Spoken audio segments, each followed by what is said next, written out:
이어서 이해란 TV입니다. 이어서 박상봉 박사님의 유럽 뉴스 따라잡기 시간인데요.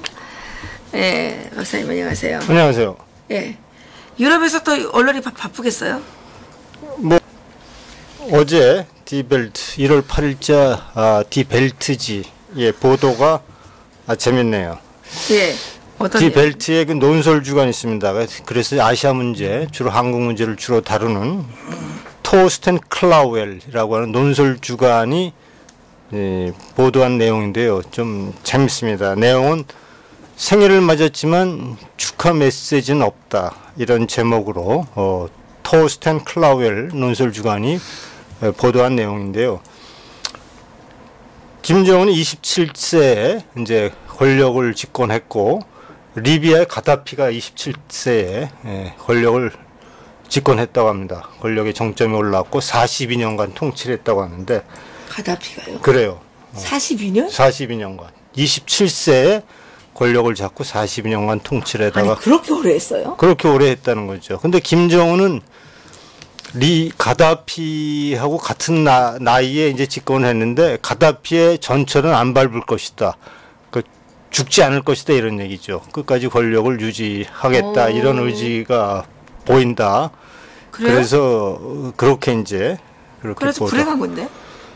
그러니까 이제 가다피하고 같이 집권했지만 가다피의 축처럼 종말을 맞지 않을 것이다. 그래서 여러 가지 술술 쓴다 이런 얘기인데 그래서 집권 7년 차 동안에 김정은이 보인 엽기 행각에 대해서 이제 보도를 했거든요. 첫째,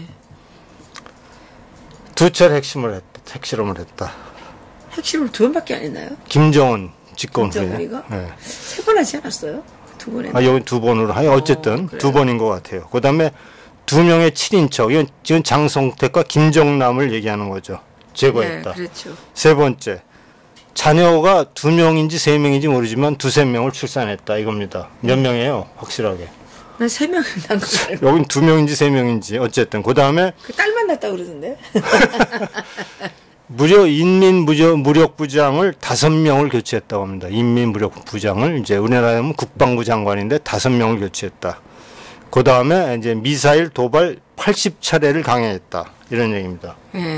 그 다음에 이제 평양에 고층 빌딩 그 퍼레이드 거리라고 하는 고층 빌딩 있는 퍼레이드 거리 2개를 조성했다. 그 다음에 이제 300명 내지 400명의 간부를 채용했다 이렇게 나오군요. 300~400명. 그 다음에 최신 메르세데스 벤츠 S클래스를 구매했고 마이바크 지난번에 싱가포르에 타고 나왔던 마이바크 그 다음에 롤스로이스를 구매했다. 그 다음에 수많은 주민들로부터 자유를 강탈했다. 이것이 7년 동안 김정은이 했던 엽기 행각이다. 이렇게 보도한 내용이 눈에 띕니다.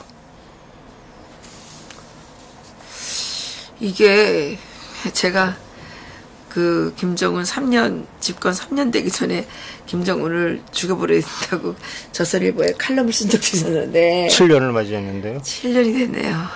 우리는 왜 이렇게 무기력한가요?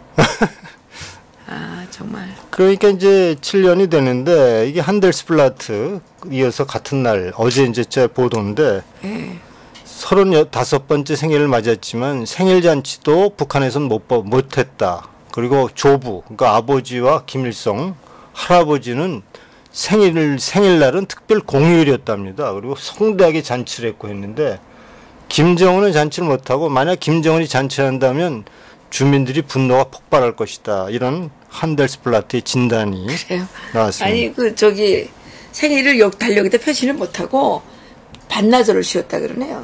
반나절을 쉬었대요? 그러니까 공휴일은 안 하고. 오후에 쉬었대요. 이제 그 정우남 기자께서 좀 전에 말씀하셨어요. 그래요? 그래서 아이들에게 사탕 과자 1kg씩 나눠줬대요. 1kg씩? 그리고 뭐 더 소재지 위주로만 술. 그래요? 뭐 이런 거 좀 나눠주고. 하여간 뭐 형편없이. 천 사람들은 아무것도 안 주고. 천 사람들은 사람도 아닌가 봐요. 그러니까 어쨌든 뭐 코앞한 생일 축하회는 없었다. 그렇죠. 이렇게 보도를 하고 있고. 그 다음에 이제 이거는 이제 어제 날짜에 좋은 소식들이 많이 나오는데 이건 좀 우리가 좀 이렇게 세심하게 정보를 좀 추적해야 될 텐데요. 북한이 이제 어제 7일 날 시진핑 초청으로 중국을 방문하지 않았습니까? 과연 방문의 목적이 무엇일까? 이런 보도가 베를리너 모르겐 포스트, 그러니까 베를린에서 발행하는 일간지죠. 네. 베를리너 모르겐 포스트라는 신문에서 1월 8일자 보도한 내용인데요. 어떻게 생각하세요? 저는 뭐 김정은이 왜 시진핑을 초청으로 중국을 방문했을까요? 이유가 뭘까요?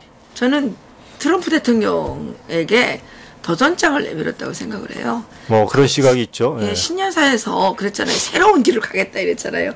그런데 그 신년사에서 그 대북 제재를 해제하지 않으면 내용 요약하면 새로운 길을 갈 수밖에 없다 이런 얘기를 그렇죠. 하지 않았습니까? 그렇죠. 그랬는데 트럼프 대통령이 최근에 김정은과의 뭐 만남을 뭐 하겠다. 준비하고 그러면서 있다. 그렇지만 대북 제재는 풀지 않겠다. 예, 풀지 않겠다 이렇게 이제 하지 않았습니까?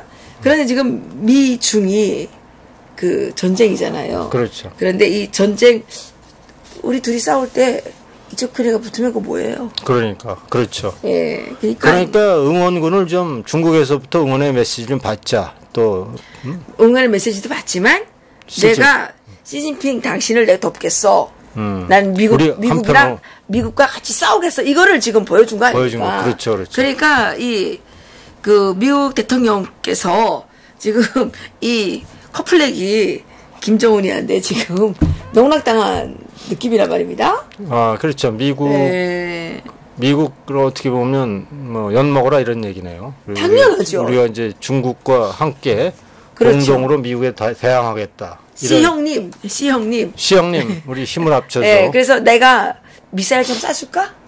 이런 거 이제 미사일 좀 쏴줄까? 그렇죠. 네, 또 뭐 핵을 지금 다 개발했다. 이번에 다 개발했다 그랬으니까 그렇죠. 핵 개발할 건 없어요. 핵 실험도 이제 안 한다 그랬죠? 그렇죠. 이제 핵 실험도 안 한다 그랬으니까 핵 쏘겠다고 한번 협박 한번 해줄까? 이런 얘가 할 수 있는 것밖에 없잖아요. 그렇죠. 어쨌든 이제 중국의 입장에서도 지금 남중국해를 두고 미국과 이제 갈등을 빚고 있어서 북한마저 내칠 수가 없다. 그러니까 이제 어쨌든 미국을 둘러싸고 중국과 북한이 공동의 이익을 갖고 있다. 공동 대응할 이유가 분명히 있다. 그래서 그 뭐 친선을 뭐 표시했다고 할까요? 이런 모습을 보이고 있는데 여기서 이제 베를리너 모르겐 포스트가 여기서 보도한 내용의 가장 핵심이 뭐냐면요. 뭡니까? 이유가 여러 가지 이런 나온 거 말고 충격적인 얘기가 나왔는데 뭐예요? 이겁니다. 북한이 갖고 있는 ICBM 대륙간 탄도 미사일 그것이 미국 본토에까지 간다는 거 아니에요? 그 ICBM을 중국으로 보낸다는 겁니다. ICBM은 중국으로 보내고 핵 탄두는 북한이 갖고 있고 이렇게 해서 이 시나리오를 만들어서 미국으로 하여금 대북 제재를 완화시키도록 하겠다라는 구상을 북한과 중국이 갖고 있다. 이 시나리오도 우리가 고려해 보고 세심하게 들여다봐야겠다 하는 내용을 오늘 베를리너 모르겐 포스트가 보도했네요. 그렇군요. 근데 여기에 이제 이한이라는 님이 댓글을 올리셨는데 중요하기 때문에 제가 중간 좀 읽어드리려고 합니다. 미국 트럼프 실무단이 7일부터 10일까지 중국과 관세 무역 협상 중으로 중국에 있습니다. 그렇죠. 같이 있죠. 시기에 김정은이 북한을 방문한 것입니다. 이거는 분명 지금 미중 무역 전쟁에 김정은이가 지금 같이 지금 동맹국으로서 참 반미하겠다는 겁니다. 그렇죠. 같은 시기에 지금 미중 무역 협상을 벌이고 있으니까 같은 시기에 그쵸? 중국에서. 그러니까 지금 중국에 힘을 실어주기 위해서 이자가 지금 출동한 거라는 거죠. 근데 이제 이게 어쨌든 베를리너 모르겐 포스트에 보면 어쨌든 그동안 이제 우리가 김정은은 2012년에 집권하지 않았습니까? 12년에 집권한 후에 5년 동안 중국과 아무런 접촉을 벌이지 않았다. 이런 사실을 알고 있었습니까? 그렇죠. 그럼 배란간 이제 느닷없이 작년부터 이제 그동안까지는 뭐 중국 없이도 견딜만 했다. 이렇게 이제 김정은은 그렇게 생각했던 것 같고 이제 협상 과정에서 트럼프에게 코가 깨게 되니까 아차 싶어서 작년부터 중국에 바짝 붙어서 공동의 전선을 피는 거 아닌가 이런 생각을 좀 시각을 또 이 보도로부터 꺼내낼 수 있습니다. 어쨌든 지금 중국의 이해관계는 미중 지금 무역 전쟁에서 지금 곤란을 겪고 있어요. 시진핑이. 그렇죠. 그러니까 지금 김정은이를 끌어들여 가지고 진짜 이것들이 이제 협력 작전으로 나가려고 그러나 봐요. 그렇죠. 어차피 뭐 둘이 힘을 모아야 그나마 미국과 대항해야 할 수 있다고 생각하는 건지 모르겠지만 이제 여기서 중요한 거는 과연 문재인 정부의 어떤 좀 자세를 취할까 하는데. 뭐 어떤 자세가 뭐 있습니까? 어제 홍영표가 발표한 거 못 봤어요? 뭐 보셨어요? 그거? 아니, 김정은 뭐 답방 얘기했죠. 빨리 뭐 결의안을 만들죠. 그러면 결의안까지 만들어요? 그러니까 이건 그러니까 이게 미국과 중국, 북한, 한국이 한편이 돼서 미국과 대항하는 모습을 보이니까 이게 굉장히 좀. 아니 근데 박사님 진짜 궁금한 게 네. 결의안을 만들어서 김정은이 보고 오라 그러면 올 수 있나? 구인장 발부해야 되나요? 오면 체포해. 전두환 대통령한테 구인장 발부한다 그러더군요. 그러니까. 김정은한테도 구인장 발부해가지고 강제로 끌어오나요? 저자들이 이렇게 못하죠. 아니 결의안을 발표한다면서요? 우리가 끌어와야지. 우리가. 아니 이게 결의안을 발표하면 해서 김정은이 안 하면 어떡할 거예요? 응? 집권 여당의 원내대표라는 자가 머리가 새대가리 같아요. 어쨌든 지금 한국이 어떻게 보면 한국의 입장이 굉장히 중요하고 한미동맹이 뭐 어떻게 보면 실험대에 오를 수 있고 그리고 한미동맹을 통해서 보다도 유리한 위치를 비핵화 협상 과정에서 점유할 수 있을 텐데 완전히 이걸 포기하고 오히려 미국에 반하고 중국과 북한의 편을 드는 것 같은 모양새를 보이고 있다. 특히 이번에 조성길 대리대사 이탈리아. 네. 사실은 이건 뭐 당연히 한국으로 와야 되는데 우리나라 정부가 조성길을 데려오고자 하는 아무런 노력을 보이지 않는 것 같은 그런 외신 보도를 보면서 참 이렇게 외신 보도에서 나오지 않았습니까? 조성길은 그들이 갖고 있는 내부 정보의 가치가 핵 프로그램뿐만 아니라 아주 그 가치가 대단히 높다 이렇게 평가했거든요. 그건 독일, 오스트리아의 Der 스탠다드라고 하는 매체가 조성길이 갖고 있는 내부 정보의 가치는 매우 높다 이렇게 평가하고 있거든요. 그래서 그러한 중요한 인물을 하다못해 그러한 중요한 정보가 아닌 북한 주민이 탈출을 해도 남한으로 데려오고 남한에서 수용해야 되는 게 당연한데 이런 정말 소중한 인물을 그냥 거의 방치하다시피 그래서 제3국으로의 망명을 그냥 먼 발치에서 바라보는 것 같은 모습을 정부가 취하는 것은 상당히 국제사회로 하여금도 좀 우려스러운 시각을 가지게 된다 이런 얘기를 합니다. 예를 들어서 뭐 지금 탈북자가 지금 뭐 영국, 뭐 벨기에, 네덜란드, 독일, 뭐 캐나다, 미국 등지에 흩어져 있지 않습니까? 동독을 탈출한 동독 주민이 서독 위에 다른 데서 보호를 받았다는 사실을 들어본 적이 없거든요. 왜냐하면 그건 국가 자존심이 걸리는 문제거든요. 탈북자가 뭐 거의 우리 헌법에 보면 우리 자국민인데 자국민을 스스로 보호하지 못하고 결국은 제3국에 맡기는 꼴이 되는 것이거든요. 사실은 국제사회가 이런 대한민국의 탈북자 정책을 보면서 뭐 어떻게 생각하겠습니까? 박사님, 자꾸 조성길 그 대리돼서 오시라 그러면 안 돼요. 여기 있는 사람들 지금 망명하고 싶어서 미치겠는데 오시라 그러면 어떡해요? 여기 오면 안 돼요. 아이, 많이 와서, 그러니까 이제 많이 와서, 그 뭐예요? 많이 와서 지금 많이 오면 많이 탄압당하죠. 아이, 그러니까. 그래도 이제 이런 탈북자들을 다 우리가 수용할 수 있는 그런 자세를 갖고 그런 정책을 펴야 됨에도 불구하고 현 정부는 탈북자를 굉장히 부담스러워하는 것 같아요. 부담스러워하는 게 아니라 증오하죠, 증오. 증오라는 표현이 맞을 정도로. 증오하죠. 하기야 뭐 남한 주민도 북한에 억류되어도 뭐 전혀 거기에 대한 조치를 취하는지 안 하는지 그저 김정은 답방만 신경 쓰고 있으니 이 정부가 도대체 국민을 위한 정부인지 자신을 위한 자신의 권력을 위한 정부인지. 왜냐하면 현 정권에서 김정은이가 가장 중요하는 집단이 탈북자예요. 그렇겠죠. 예. 그러니까 현 정권에서도 탈북자를 뭐 싫어하는 게 아니라 증오한다고요. 증오까지 좀 그렇게 느낀다. 이거 굉장히 심각한 문제입니다. 그렇잖아요. 그러니까 그 탈북자 기자가 네. 취재하러 갈 때 막아서 못 가게 했잖아요. 그렇죠. 예. 맞아, 김명성 기자. 그렇죠. 예. 그 아주. 그리고 지금 그 뭡니까 탈북자들 그 지금 이 인적 사항 그거 다 빼가도록 빼갔는데도 아무 대책도 안 했죠. 그렇죠. 그런 사실도 있죠.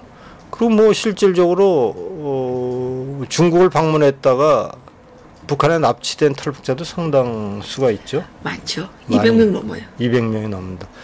이런 것들을 방치하다시피 하는 정부에 대해서 많은 국민이 도저히 납득할 수 없다 이런 생각을 갖고 있습니다. 또 하나 이제 이건 뭐 스위스의 블루윈이라는 매체, 스위스의 블루윈이라는 매체입니다. 유경 호텔 아시죠? 유경 호텔, 예. 그것이 105층이죠. 105층, 예, 그렇습니다. 이게 1988년 서울 올림픽을 대항해서 북한이 청년 축제인가요? 그게 1989년 세계 13자 청년 학생 축전. 청년 학생 축전을 위에서 유경 호텔을 지었다고 하더라고요. 105층. 근데 완공을 못 해가지고. 완공을 못해서 이제 그것이 1987년도에 이제 시작을 해갖고 건축을 완공을 못하고 중단 상태인데 지금 유경 호텔이 그래서 그 이후로부터 유경 호텔 하면 북한의 좌절의 상징이다. 좌절의 상징. 북한 경제의 그야말로 창피한 모습이다. 이렇게 알려져 있는데 이 최근에 이 블루윈의 보도에 따르면 북한의 뭐라 그럴까요? 빛 예술가라고 그럴까요? 빛 예술가. 누구냐면요. 이름이 김용일이라고 하는 불빛 디자이너가 나타나서 105층에다가 온갖 그 105층을 스크린 삼아서 온갖 사회지 선정, 선동, 구호, 조각, 동상, 이런 것들을 쇼를 한답니다. 쇼. 그래서 제일 위에 40m에는 인공기가 펄럭이도록 만들고, 그래서 이 유경 호텔 그 내부에 전기는 하나도 안 들어온답니다, 지금. 근데 전기가 안 들어옴에도 불구하고 105층이라고 하는 커다란 그 유경 호텔을 스크린 삼아 온갖 김정은 체제 선동에 열을 올리고 있다. 그래서 유경 호텔이 이제 좌절의 상징에서 희망과 새로운 미래의 상징으로 변모하고 있다. 이런 보도를 이제 블루윈이 하고 있습니다. 상징으로 지금 바뀐다는 거예요? 그러니까. 아니 근데 그림만 보여주면 상징이 됩니까? 아니 그렇게 해서 이제 온갖 거기서 워낙 선전선동을 잘하니까 그걸 통해서 이제 국민들에게 선전선동이 밥 먹여주는 건 아니지 않습니까? 밥 먹여주죠 거기서는. 권력도 지키고. 제가 보기에 이렇습니다. 공산당들은 선전선동에는 다 성공했어요. 네. 선전선동에는 성공했는데 이자들이 절대로 성공하지 못하는 분야가 있습니다. 뭐예요? 경제죠. 밥 먹여주는 거 절대로 성공하지 못하죠. 그래서 공산당들이 집권했던 나라들에서 다 망했잖아요. 그렇죠. 다 수천만 명씩 굶어 죽고 정말 엄청난 아사자를 양산하지 않았습니까? 그렇죠. 그러니까 왜 그 말만 잘하는 사람은 안 되는 거죠. 일을 잘해야지. 아니 여태까지 말만 잘해갖고 70년간 권력을 지금 김일성이 3대째 세습하고 있는데 도대체 말만 잘해갖고 아주 톡톡히 이익을 보고 있는 집단이 김정은 집단인데. 근데 이게 JHK님께서 김정은 생일인데 어제 북한 4대0으로 패배. 이게 뭐예요? 그 축구 아시안컵 축구 시합에서 패배했죠. 그랬어요? 예. 못 봤어요. 패배했죠. 어느 나라 사우디아라비아인가요? 하여간 뭐 4대0. 생일 선물이 거하네. 그러니까 뭐 지금은 뭐 근데 지난번에 한상열이라고 있잖아요. 외무부 부상. 예, 한성열. 한성열. 예. 그것도 이제 보도가 나왔는데 한상열이 작년 12월 초인가요? 그 유엔 대사였죠. 유엔 대사. 작년 1월에 예. 스웨덴을 갔어요. 스웨덴을 방문해. 그러니까 일행을 이제 이끌고 스웨덴을 방문했는데 2월부터 한성열이 없어졌다는 겁니다. 왜요? 행방불명이 됐는데 처형됐다는 소문이 파다하다. 아, 처형됐대요? 예, 여기 이렇게 나왔네요. 오. 이게 이제 데스탄다 독일 오스트리아 신문이에요. 그래요? 스웨덴을 방문했던 한성열 외무부 부상은 2월부터 행방불명. 근데 한국왕은 아닐까요? 근데 이제 이 데스탄다드의 크레츠머 기자는 그가 처형되었다는 소문이 파다하다 이렇게 보도하고 있습니다. 요거 우리가 미국 북한에 알아봐야 되겠네. 네, 한성열. 그래서 네. 어쨌든 처형됐다는 소문이 파다한다는 보도를 그렇군요. 오스트리아의 데어슈탄다드라고 하는 매체가 보도하고 있다는 사실을 또 알려드립니다. 어쩌면 한성열 그 부상이 이렇게 처형되면서 조성길 씨가 탈북한 건 아닐까요? 그럴 가능성도 있네요. 왜 옆에서 막 그렇게 되는 거 보면. 근데 아까 우리가 디벨트에서 보도한 내용 중에 300명 내지 400명이 측근이 처형됐다고 그랬거든요. 우리는 그동안 알고 있기에 한 100여 명 처형됐다 하는데 여기서는 맞죠. 300 내지 400명을 처형했다고 하니까 그러니까 이제 우리가 뭐 한국의 언론들은 뭐 김정은의 체제가 안정돼 있다. 뭐 이제는 그 공고하게 이제 체제가 완전 안전한 기반을 닦았다 이런 보도들을 하고 있는데 예. 300명, 400명의 측근을 처형할 정도로 불안한 거 아닙니까? 이 김정은 정권이. 불안하죠. 그런데 어떻게 이렇게 뭐 김정은 체제가 안정돼 있다 이런 식의 보도를 하고 있는지. 저기 다 여기다 그 청와대에 다 장악됐잖아요, 언론이. 그래서 어쨌든 우리가 정말 해외에서 나오는 특히 유럽에서 나오는 북한 관련 보도를 보면 전혀 우리 언론이 보도하는 것과는 전혀 다른 보도를 하고 있다는 사실이 또 새롭고 오늘 뭐 종합적으로 보면 어쨌든 북한이 미국의 대북 제재를 피하기 위해서 여러 가지 꼼수를 쓰고 있다는 것이 분명하고 그중에 한 시나리오가 벨리너 모르겐 포스트의 보도에 따르면 네. 어쨌든 ICBM만 일단 중국으로 옮겨놔서 미국의 제재를 한번 풀어볼까 하는 시나리오도 중국과 북한이 하고 있다는 사실을 우리는 또 이 매체를 통해서 다시 한번 확인하게 되고.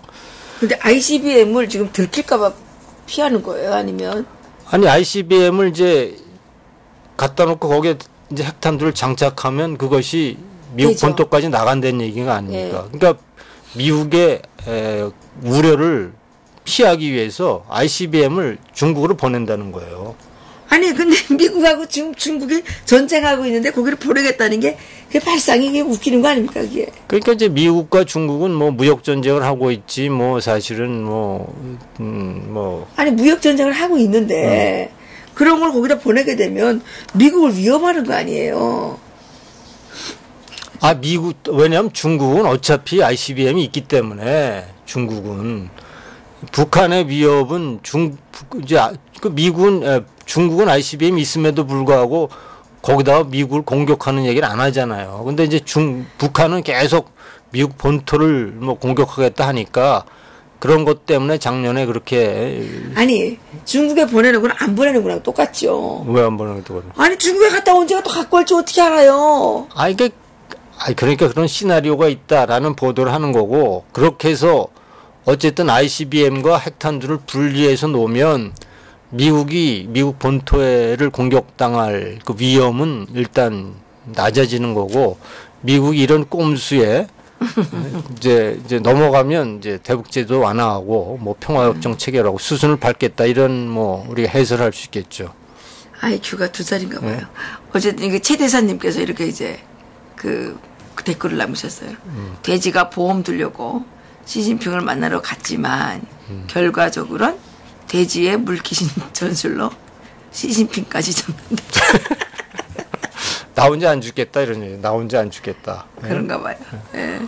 어쨌든 하여간 우리가 뭐 다양한 시각들을 우리가 좀 체크하고 오로지 김정은만 바라보고 뭐 보면 뭐 문제가 해결될 것처럼 이렇게 북바라기만 하고 있는 우리 정부나 언론이 이런 보도를 통해서 새롭게 좀 각성했으면 좋겠다 이런 생각을 하게 됩니다. 그러네요. 정말 답답하네요.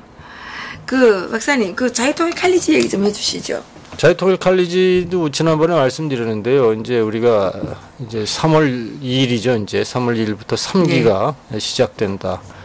우리가 이제 뭐 그동안에 있었던 커리큘럼이 이제 그대로 조금만 변화가 있습니다만은 그렇죠. 그대로 이제 그에 따라서 진행될 텐데 우리가 이제 자유통일 문화원 홈페이지에 보면 이제 자유통일 칼리지 그 팝업창이 떠 있거든요. 거기에 클릭하시면 그 커리큘럼 내용과 강사진들 이런 프로필들 이런 것이 잘 나와 있는데 우리가 이제 준비가 되는 대로 곧 올려놓도록 하겠습니다. 여러분들이 신청할 수 있도록 그렇게 하겠습니다. 네.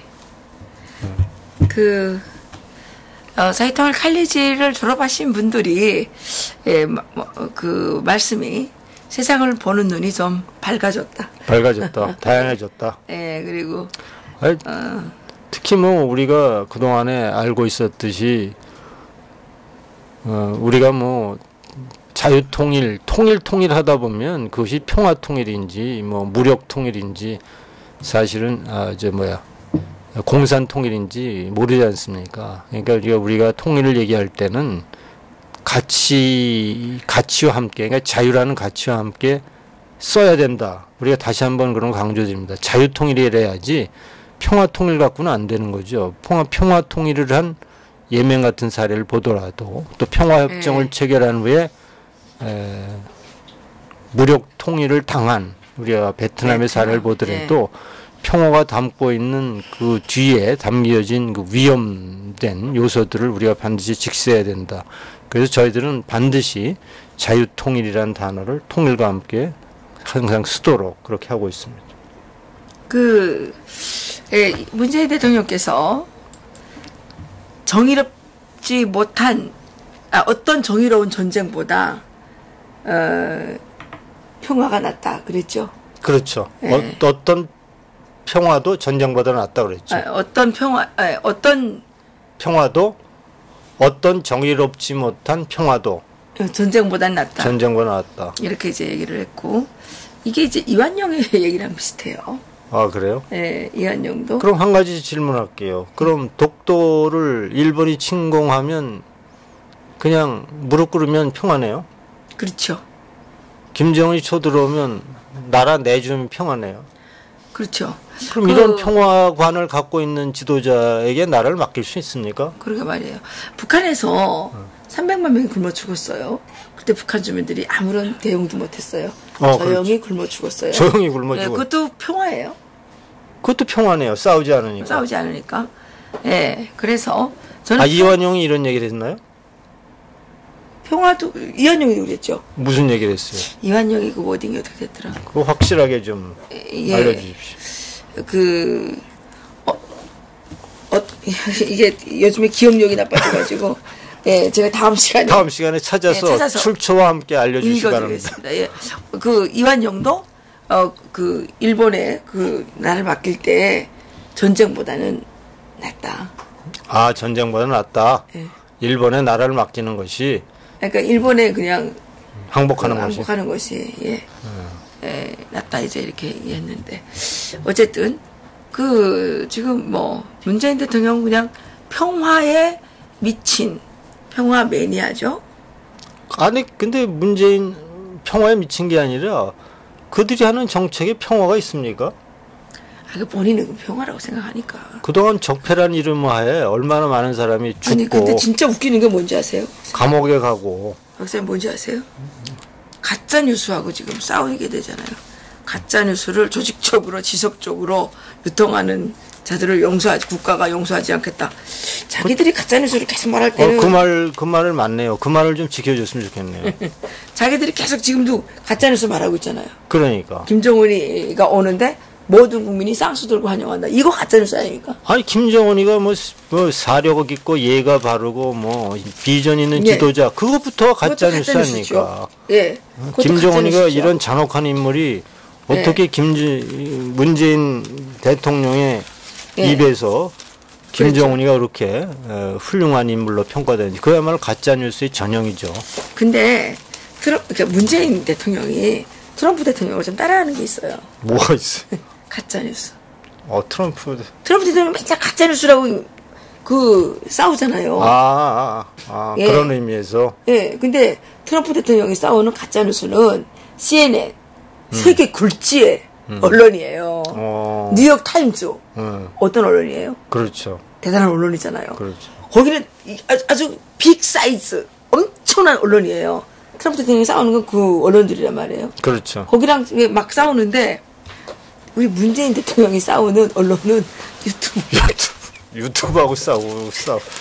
아니 KBS, MBC 다 차지했잖아요. KBS, MBC는 뭐 SBS, JTBC 다 차지했잖아요. 연합뉴스 거기다가 연합뉴스, YTN 다 차지했잖아요. 이제 유튜브 그 허약한 유튜브마저도 이제 근데 원래 장악하려고 어른이 애하고 싸우면 망신당해요.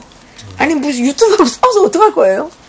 아니, 진짜 생각났던 김에 여러분 KBS에 전화하세요.